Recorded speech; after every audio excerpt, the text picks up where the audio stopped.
क्या कभी सोचा था सहारा ग्रुप, जो कभी सेकेंड लार्जेस्ट एम्प्लॉयर कंपनी मानी जाती थी, वो इंडिया का बिगेस्ट स्कैम क्रिएट करेगी? To understand this in detail, let's first get the knowledge of formation of Sahara company. The year 1978, जब रूरल एरियाज में इतनी बैंकिंग फैसिलिटी नहीं थी, तब इस बात का फायदा उठाते हुए सहारा ग्रुप ने पैरा बैंकिंग वेंचर लॉन्च किया। पैरा बैंकिंग एक ऐसी बैंकिंग सिस्टम है जिसमें कोई भी इंडिविजुअल अपने सेविंग अकाउंट की तरफ पैसे सेव कर सकता है एक फिक्स पीरियड के लिए।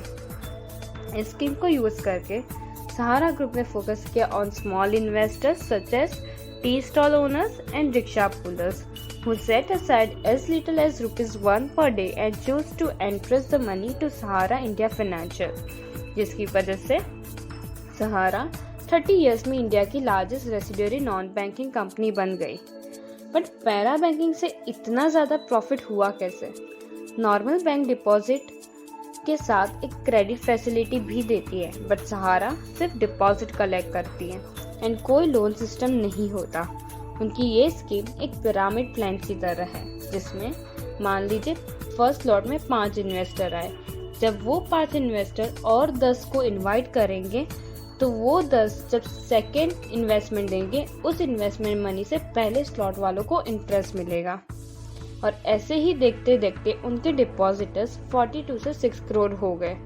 लेकिन जब इनवाइटीज बंद हो गए, तो पूरा सिस्टम क्रैश हो गया। इस दौरान सहारा ने अलग अलग सेक्टर में बिजनेस स्टार्ट कर लिया था, like finance, real estate, infrastructure and housing, sports manufacturing, IT, retail ventures etcetera. But Sahara scam सिर्फ इसी वजह से है? एक्चुअली नहीं। सहारा scam was mainly associated with 2 companies. First, Sahara India Real Estate Corporation Limited. Second, Sahara Housing Investment Corporation Limited. In the year 2007-8, RBI ने सहारा group की subsidiary सहारा India financial corporation को ban किया था to issue fresh fund from public. So in order to prevent RBI's watch over Sahara, they decide to issue funds through debentures OFCD, which means optionally fully convertible debentures.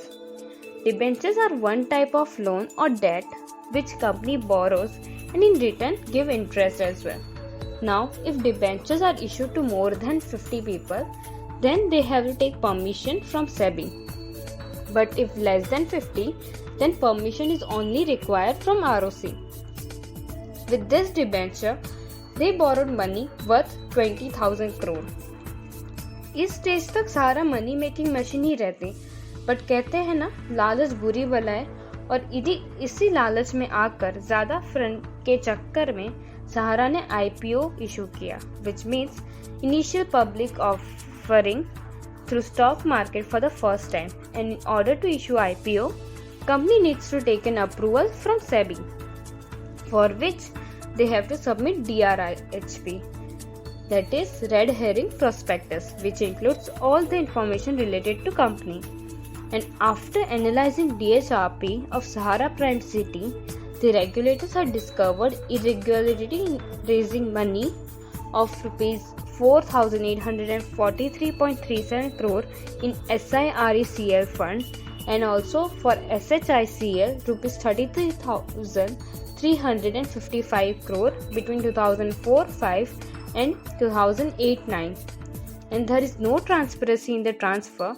Also, no one knows where this fund have been used. इसलिए सेबी ने इन 2 company के issue पर भी ban लगा दिया। But इसमें सहारा का कहना था कि ये फंड एक प्राइवेट प्लेसमेंट से किया है, इसलिए OFCD सेबी के जुरिसडिक्शन में नहीं आती। इसके खिलाफ सेबी ने ये कहा, 50 से ऊपर लोगों को डिबेंचर्स इशू करने के लिए सेबी की परमिशन लेनी पड़ती है, और साथ ही डिबेंचर्स भी एक तरह की सिक्योरिटी है, इसलिए सेबी के रेगुलेशन के अंडर आती है। Moreover, after investing further in this, it came to know that कुछ इन्वेस्टर्स तो रियल में है ही नहीं, और जो है उनका भी कोई नाता नहीं है दूर दूर तक।